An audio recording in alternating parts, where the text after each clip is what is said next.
Hello everyone, welcome back. My name is Dilara and my family is from Turkey. My grandparents came to Germany a long time ago as what they called Gastarbeiter and guest workers.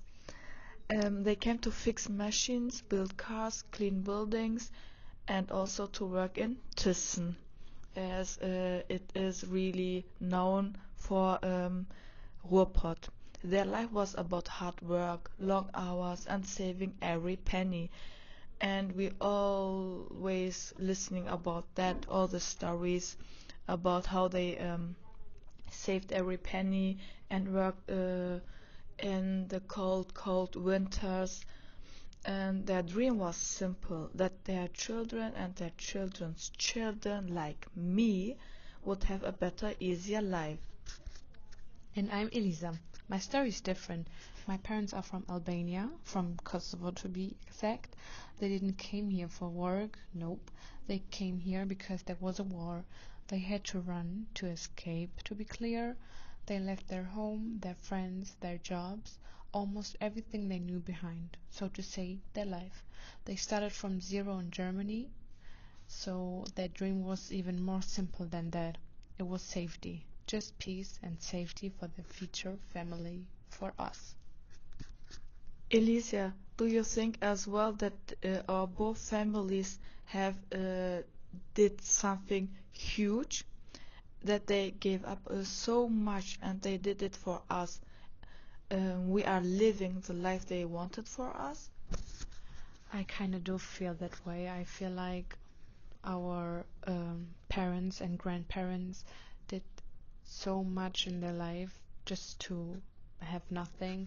And here's the strange part, the good life they wanted for us. Sometimes it doesn't even feel good. It feels heavy.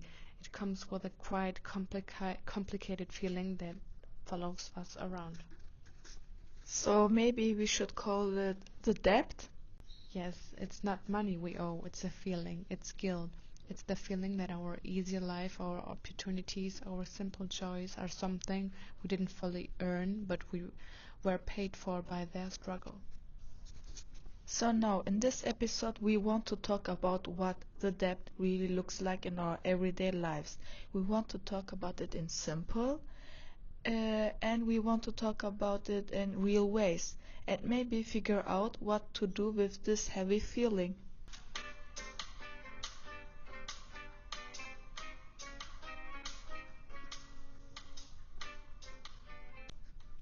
So, let's start with something small. Fun, for example. What is fun? Fun is going out with your friends. Fun is going on short vacations or even long ones. Fun is to have fun, to be free, to not have any worries in your head and just have fun.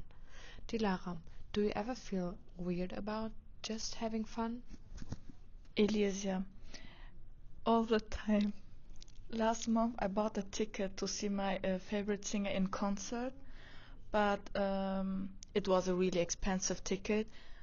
I couldn't go there, it's another story, but the guilt was there before I even bought the tickets, as I was waiting for the concert, and the whole week I kept thinking about it. It was so exciting, but I can't really describe this feeling because I did know that my grandparents didn't have the chance to go to concerts and that they wanted as well. They also wanted to have a social life and yeah, and I would feel this squeeze in my chest as well. Is my fun disrespectful to her hard work? So, first of all, to your question, if your fun is disrespectful towards their hard work, of course it's not, because you don't owe them anything. And to relate to just what you said, I know that because every time I travel, if it's to Greece, to Turkey, everywhere where I go, I always have my parents on the back of my mind because they never really had the chance to travel to beautiful places. Every time they travel back to their home country, to Kosovo, to visit our family. And I feel like every time I travel or do anything, it feels like I'm taking everything they did for granted. And I remember that one time we went to Cologne, and Cologne isn't very far from here. It's 45 minutes by car. And I've asked my parents if they wanted to come with me to visit the Kölner Dom or just walk through Cologne's streets. And then they told me that they've never been to Cologne. And I'm like, you've lived here for more than 20 years and you've never been to Cologne. And I can't describe to you what feeling I felt that moment, but it was very painful because I was like, ouch. I've been almost everywhere with my friends, and my parents have never even been to Cologne. So it feels like my joy feels like a betrayal towards them.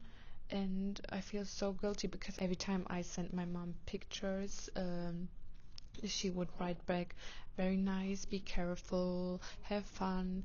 And I would feel so guilty because I'm here living this colorful, easy life, and her whole world is so small because of what she went through.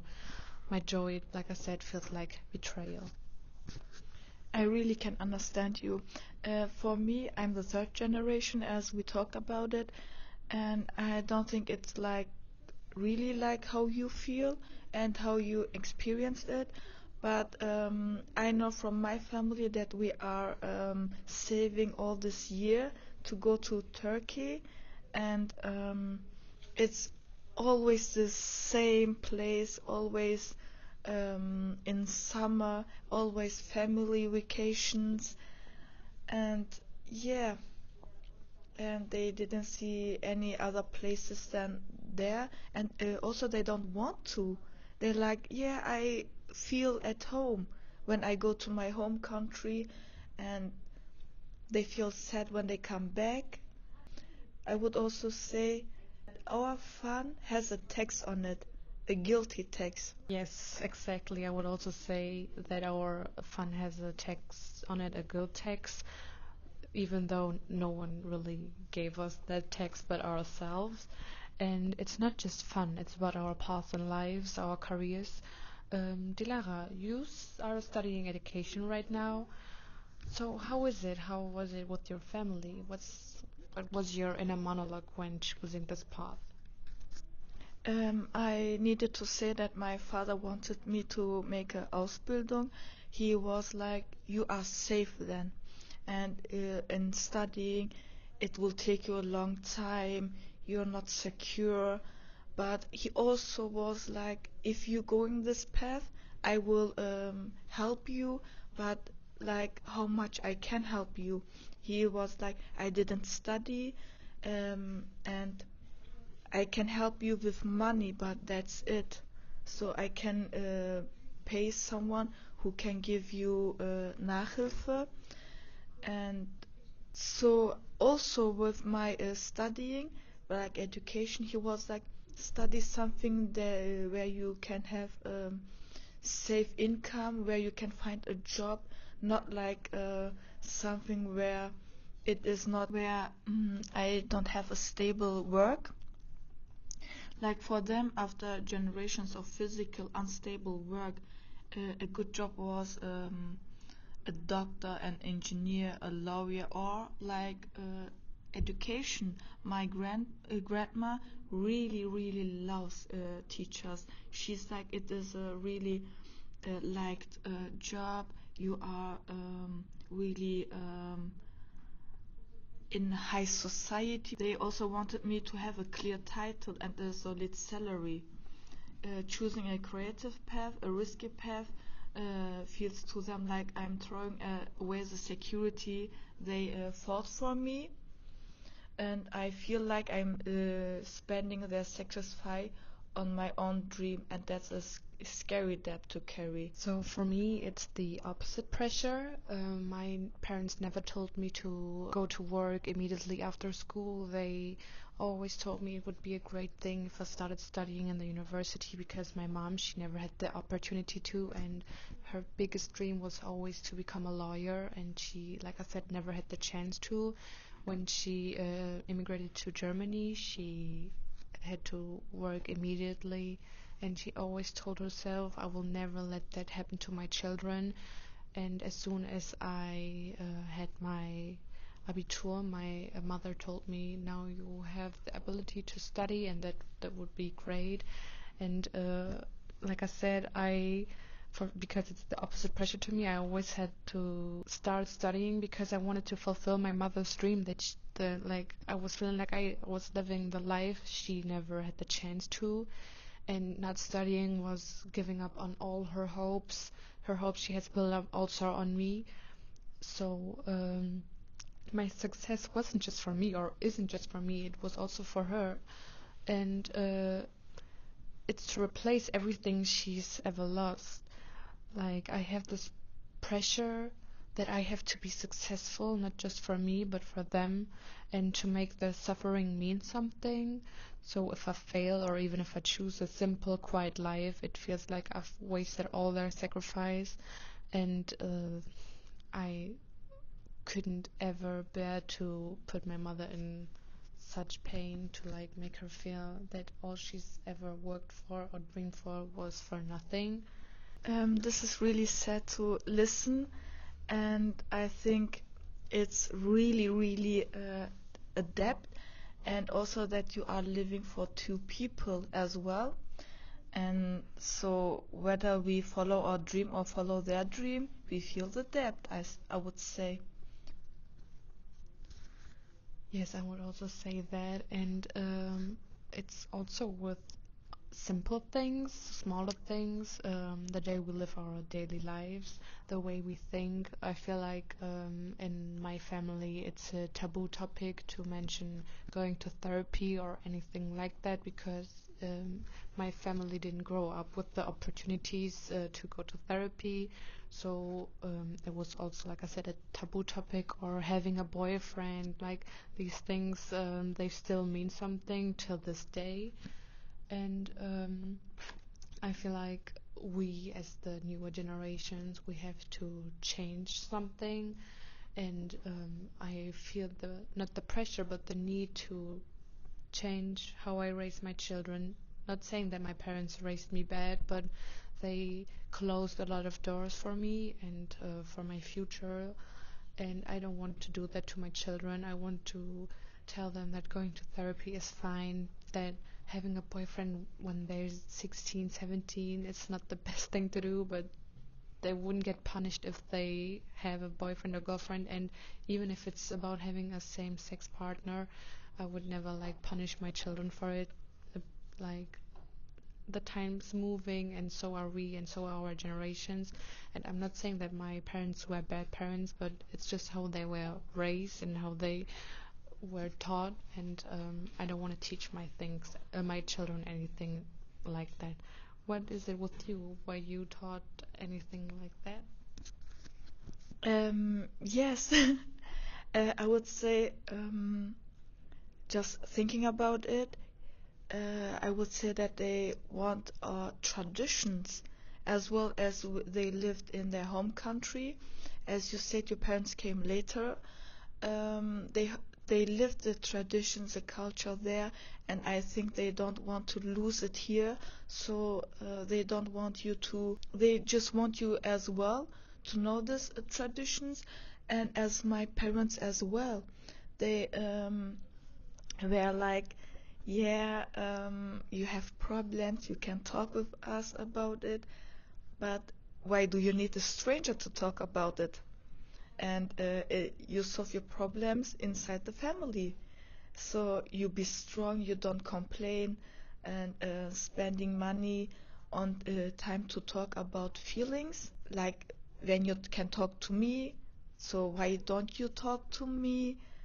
Like, if you have a problem, we can sort it out. So it feels like every time we pursue our dreams, it feels like we are dancing on our parents' graves, but not their graves, but of the people they could have been.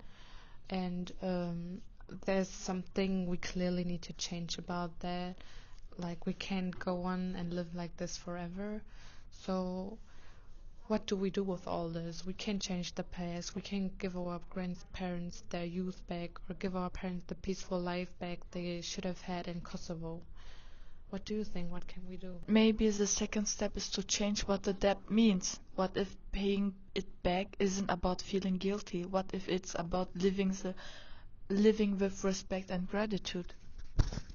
So, what does that look like? I would say it looks like living a good life, not a wasteful life, but a meaningful one. Using our education, our voices, our opportunities to do something good and to be kind, to help others, to make our families proud in a real way, not just in a job title way, and also living their cultures and their traditions as well, so they know that they taught us, they educated us well.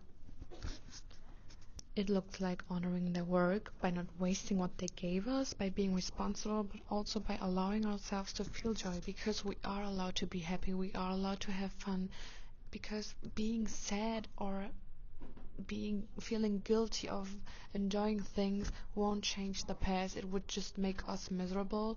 So you have to keep in mind that you your parents worked for everything for you to feel happy, and by being happy you also accomplish their dreams.